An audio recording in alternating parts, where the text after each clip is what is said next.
திருச்சிற்றம்பலம். தென்னாடுடைய சிவனை போற்றி, இந்நாட்டவருக்கும் இறைவா போற்றி. உலகெங்கும் வாழும் நெக்ஸ்ட் ஜென் அஸ்ட்ரோ சேனல் நேயர்கள் அனைவருக்கும் அன்பான வணக்கங்கள். ஆனி மாத பலன்கள் பத்தி நம்ம இந்த மாசம் பார்க்க போறோம். முதல்ல என்னென்ன கிரகங்கள் மாறுறாங்க அப்படிங்கிறத பார்க்கலாம். செவ்வாய் பகவான் 6ஆம் தேதி மேஷ வீட்டுல இருந்து ரிஷப வீட்டுக்கு பயிற்சியாக போகிறார். புதன் பகவான் தன்னுடைய சொந்த வீட்டிலே இருந்தாலும் மிதுன வீட்டில் இருந்தாலும் வக்ரகதி அடைய போகிறார் சூரியனோடு சேர்ந்து. அதே போல குரு பகவான் அப்படின்னு சொல்லக்கூடியவர் உச்சத்தில் இருக்கிறார். அடுத்தது அங்க சுக்கிரன் இருக்கிறார். 20ஆம் தேதி சுக்கிரன் வந்து சிம்மத்தில் இருக்கக்கூடிய கேதுவோட இணைய போகிறார். உங்க ஜாதகத்துல சுக்கிரன் கேது சேர்க்கை இருக்கான்னு பாருங்க. இந்த சுக்கிரனும் கேதுவும் சேர்க்கை இருந்தால் கண்டிப்பாக ஆண்களாக இருந்தாலும் பெண்களாக இருந்தாலும் ரொம்ப கவனமா இருக்கணும் எதிர்ப்பாளர்கள் கிட்ட. அப்போ பெண் ஜாதகத்துல இருக்கு அப்படின்னா தேவையில்லாத தொடர்புகளும் செய்யாத தப்புக்கு ஒரு கெட்ட பெயர் வரக்கூடிய ஒரு சூழ்நிலையும் நிச்சயமா ஏற்படுத்தி கொடுக்கும். பெண் குழந்தைகளை நீங்க வச்சிருக்கீங்க அப்படின்னா ரொம்ப கவனமா இருக்கணும். ஏன்னா கேதுனா குழந்தைத்தனம், சுக்கிரன் அப்படின்னா பெண் குழந்தைகள். அப்போ ஏதாவது பெண் குழந்தைகளுக்கு ஒரு தவறான ஒரு தொல்லைகள் கொடுக்கறதுக்கு உண்டான வாய்ப்புகளும் உண்டு. இந்த சேர்க்கை இருக்கக்கூடிய ஜாதகமாக இருந்தால் இன்னும் ரொம்ப கவனமா இருக்கணும். இந்த சுக்கிரன் ராகு, சுக்கிரன் கேது அப்படின்னு சொல்றதெல்லாம் பாத்துட்டீங்கன்னா கொஞ்சம் பணப்புழக்கங்களை கொடுத்தாலும் வாழ்க்கையில கொஞ்சம் சின்ன ஒரு கெட்ட பெயரும் அவமானத்தையும் கொடுத்துரும். அப்ப இந்த கிரகச்சேர்க்கைகள் இந்த மாதம் வரக்கூடிய சேர்க்கைகளோடு இந்த கிரகங்களோடு சேரும் பொழுது அந்த மாதம் நம்ம இன்னும் கவனமா இருக்கணும். வருஷத்துக்கு ஒரு முறை இந்த கிரகச்சேர்க்கைகள் கண்டிப்பா நடக்கும். உங்க ஜாதகத்துல சுக்கிரன் ராகோ சுக்கிரன் கேதுவோ சேர்க்கை இருந்ததுன்னா இந்த மாதம் சுக்கிரன் 20ஆம் தேதிக்கு மேல கேதுவோட சேர்கிறார். இதுல இருந்து கொஞ்சம் கவனமாக இருந்து கொள்வது என்பது நல்லது. மகர ராசிக்கு உண்டான ஆணி மாதம் எப்படி இருக்கும் அப்படிங்கிறத பார்க்கலாம். உழைப்பின் ராசி, உழைப்புக்காக பேர் போன ராசி. எப்பொழுதுமே துவண்டு போகாம எவ்வளவு சோம்பல்கள் இருந்தாலும் உழைப்பு அப்படின்னு வந்துட்டா முதல்ல ஓடி வந்து நின்று செய்யக்கூடிய ராசி எதுன்னா மகர ராசி தான். இந்த மகர ராசிக்கு இந்த மாதம் அப்படின்னு பாத்துட்டீங்கன்னா ராசி அதிபதி 3ஆம் வீட்டில் இருந்தாலும் குரு உச்சமாகி ராசி அதிபதியை பார்க்கிறார். இந்த மாதத்துல இருந்தே உங்களுக்கு நல்ல நேரம் ஸ்டார்ட் ஆயிடுச்சு. இந்த மாதத்துல இருந்தே உங்களுக்கு பொருளாதார வளர்ச்சி சூப்பரா இருக்க போகுது. இந்த மாதத்துல இருந்தே நீங்க நினைத்தது எல்லாமே நடக்க போகுது. உயர்ந்த கல்வி படிக்கிறதுக்கான ஒரு வாய்ப்புகள், திருமணம் சார்ந்த விஷயங்கள் எல்லாமே கைகூடி வர்றதுக்குண்டான ஒரு வாய்ப்புகள், ஒரு தெளிவான மனோநிலை அப்படிங்கிறது இருக்கும். இவ்வளவு நாளா ரொம்ப போட்டு குழப்பிக்கிட்டு ரொம்ப என்ன பண்றதுன்னு தெரியல, என்ன செய்யறதுன்னு தெரியல அப்படிங்கிற சில குழப்பங்கள் இருந்தாலும் இப்ப வரக்கூடிய இனி இந்த மாதத்தில் இருந்தே உங்களுக்கு இந்த குழப்பங்கள் எல்லாமே நிவர்த்தியாக போகுது. மகரம் எப்பொழுதுமே தெளிவான ராசி தான். தெளிந்த நீர் அப்படின்னு நம்ம சொல்லுவோம் இல்லைங்களா, அது மகரம் தான். தன்னுடைய விஷயங்களாக இருந்தாலும் மற்றவருடைய விஷயங்களாக இருந்தாலும் எந்த முடிவாக இருந்தாலும் தெளிவாக எடுப்பாங்க. அது வந்து அவருடைய ஃபியூச்சருக்கும் மற்றவருடைய ஃபியூச்சருக்கும் அது வந்து ரொம்ப ஹெல்ப்ஃபுல்லா இருக்கும் அப்படிங்கிறது இந்த மகரத்துக்கு உண்டான ஒரு குணமே. அது வந்து மாற்றுக்கத்தே கிடையாது. சோ இப்ப பாத்துட்டீங்கன்னா செவ்வாயை பொறுத்த வரைக்கும் செவ்வாய் வந்து 4ஆம் வீட்டுல இருந்தாரு. இப்ப 6ஆம் தேதி 5ஆம் வீட்டுக்கு போக போகிறார். செவ்வாய் யாருன்னா மகர ராசிக்கு 4 மற்றும் 11ஆம் அதிபதி. லாபஸ்தானாதிபதி 5ஆம் வீட்டுக்கு போய் தன்னுடைய சொந்த லாபஸ்தானமாக இருக்கக்கூடிய விருச்சிக ராசியை பார்க்கும். இது பெரிய யோகம். விருச்சிக ராசிக்கு அதாவது தன்னுடைய சொந்த வீட்டை அந்த வீட்டின் அதிபதியாக இருக்கக்கூடிய செவ்வாய் பார்க்கிறது லாபத்தை இன்னும் உங்களுக்கு அதிகப்படுத்தும். உங்களுடைய ஆரோக்கியம் நல்லா இருக்கும். வீடு மனை சொத்துக்கள் வாங்கக்கூடிய யோகத்தை ஏற்படுத்தி கொடுக்கும், அல்லது அதனுடைய எண்ணங்களையாவது உங்களுக்கு ஏற்படுத்தி கொடுக்கும் அப்படிங்கிறதுல மாற்று கருத்து இல்லை. அதே போல முருகனுடைய அருள் நிறைய இருக்கு அப்படிங்கிறது மகர ராசிக்கு இந்த மாதம் தெரியும். ஏதாவது ஒரு முருகனுடைய ஸ்டாச்சு வரலாம், முருக பக்தர்களுடைய தொடர்புகள் ஏற்படலாம், ஒரு குருமார்கள் மகான்கள் சித்தர்கள் இவருடைய தொடர்புகள் அல்லது அவர்களுடைய பிரசாதங்கள் ஏதாவது உங்களுக்கு கிடைக்கிறதுக்கான வாய்ப்புகள் இதெல்லாம் இந்த மாசம் கண்டிப்பா மகர ராசிக்கு நடந்தே தீரும். அதே போல 4ஆம் அதிபதி 5ஆம் வீட்டுக்கு போகும் பொழுது எண்ணங்களும் உங்களுடைய மனசும் ரொம்ப தெளிவா இருக்க போகுது.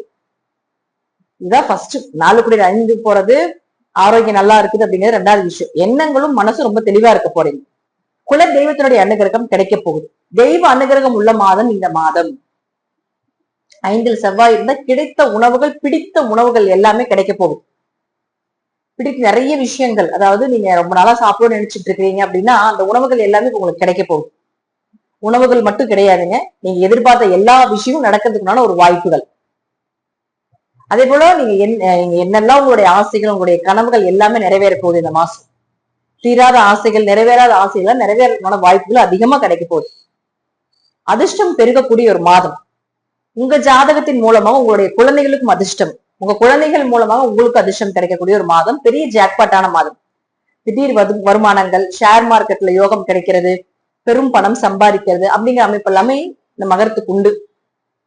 அடுத்து பாருங்க சுக்கிரன். சுக்கிரன் யாருன்னா 5 மற்றும் 10ஆம் அதிபதி. இந்த 5 மற்றும் 10ஆம் அதிபதியான சுக்கிரன் இப்ப இருக்கக்கூடிய வீடு அப்படின்னு பாத்துட்டீங்கன்னா 20ஆம் தேதி வரைக்கும் நேரா 7ஆம் வீடாக இருக்கக்கூடிய கடகத்துல இருக்கார். அந்த கடகத்துல இருந்து தன்னுடைய சொந்த வீடாக இருக்கக்கூடிய மகரத்தை பார்க்கிறார்.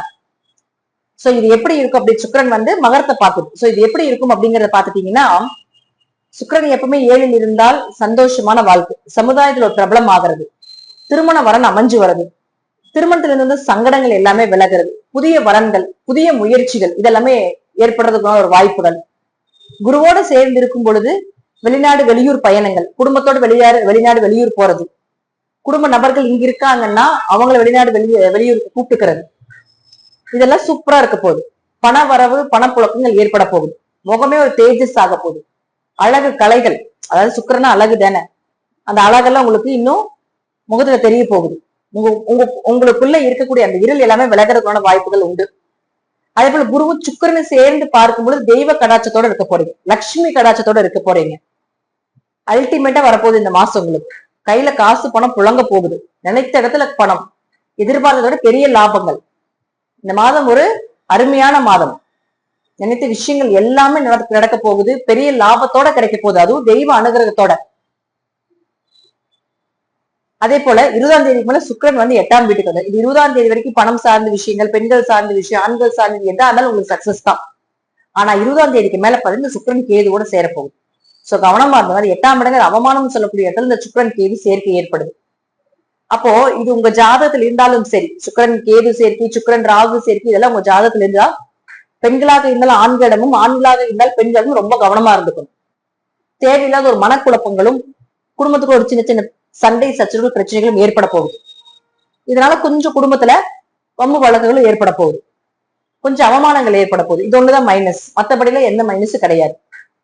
சோ இதெல்லாம் எதுவுமே வராம இருக்கணும் அப்படின்னு பாத்துட்டீங்கன்னா கொஞ்சம் இறை வழிபாட்டுல கவனம் செலுத்த வேண்டும். அதே போல அடுத்தது பாருங்க, உங்களுடைய மகர ராசிக்கு 6 மற்றும் 9ஆம் அதிபதியான புதன் 6ஆம் வீட்டிலே இருக்கார், அதுவும் 8ஆம் அதிபதியோட சேர்ந்து. இந்த மாதத்துல பண வரவும் உண்டு, கொஞ்சம் கடன் வாங்க வேண்டிய சூழ்நிலைகளும் ஏற்படுத்தி கொடுப்பார். 8 குடையரும் 6 குடையும் சேர்ந்து இருக்கும்போது முதல்ல பார்க்க வேண்டிய விஷயம் என்னன்னா, உங்க வேலை செய்யக்கூடிய இடத்துல இருக்கக்கூடிய நபர்கள் மூலமாக ஒரு மனக்கசப்புகளோ, ஒரு சின்ன சின்ன ஒரு காயங்களோ ஏற்படுறதுக்கான வாய்ப்புகள் உண்டு. ஒரு ஏமாற்றங்களோ, ஒரு பழிப்பாவோ நீங்க வேலை செய்யக்கூடிய இடத்துல இருக்கக்கூடிய நபர்கள் மூலமாக சந்திப்பீங்க. அது ரொம்ப நம்பிக்கையான நபருங்க அப்படின்னு இருந்தாலும் அவங்க மூலமாக ஒரு டிராபேக் உண்டு. சோ இதுல ரொம்ப கவனமா இருந்துக்கணும். நீங்க உடல் ஆரோக்கியத்துல கவனமா இருக்கணும்.